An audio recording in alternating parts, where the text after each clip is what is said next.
সারা দেশে নির্বাচনের প্রাথমিক ফলাফল আসতে শুরু করেছে। আমাদের ধারণা রাত্রে 11টা পর্যন্ত হয়তোবা এটা একটা শেপ নিতে পারে। এখনই অগ্রিম কিছু বলা আমাদের জন্য সমীচীন নয়। দুপুরে অনেকে প্রশ্ন করেছিলেন যে আপনারা কতটা আসন প্রত্যাশা করেন। আমরা বলেছিলাম মহান আল্লাহর উপর আমাদের ভরসা, জনগণের উপরে আমাদের আস্থা আছে এবং আমরা আশা করি জনগণ সঠিক সিদ্ধান্তই ব্যালটের মাধ্যমে জানাবেন, ব্যক্ত করবেন।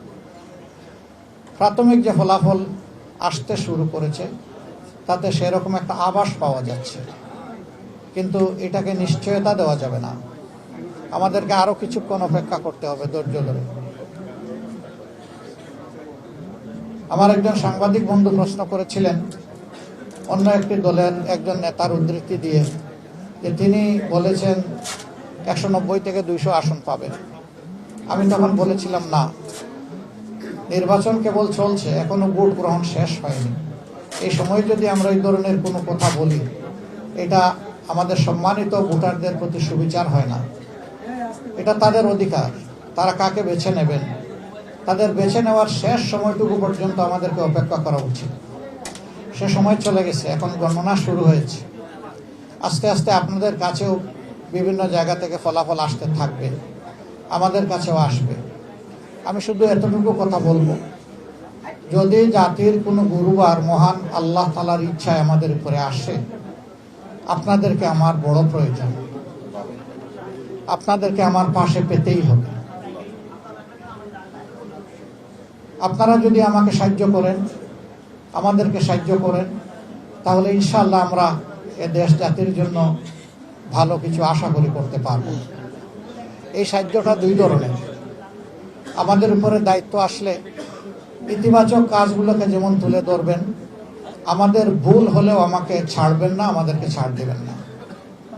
আপনারা যৌক্তিক সমালোচনা করবেন, ধরে দিবেন। আপনারা ধরে দিলেই বড় সাহায্যটা করা হবে।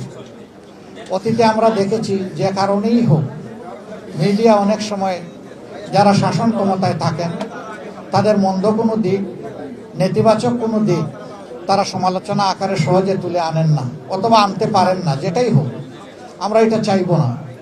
আমরা চাইবো আমাদের মিডিয়া জগৎ যেন এখানে পূর্ণ স্বাধীনতা ভোগ করে। তবে সে স্বাধীনতাটা হতে হবে আমার স্বাধীনতা, দেশের স্বাধীনতা রক্ষার জন্য।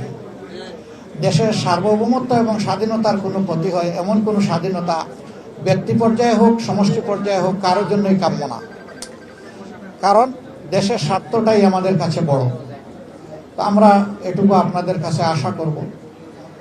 আর এ পর্যন্ত যে সমস্ত ফলাফল এসেছে, বেশিরভাগ জায়গায় লক্ষ্য করা যাচ্ছে যে আলহামদুলিল্লাহ আমাদের 11 দলীয় নির্বাচনী ঐক্যের যারা ক্যান্ডিডেট ছিলেন তারা এগিয়ে আছেন।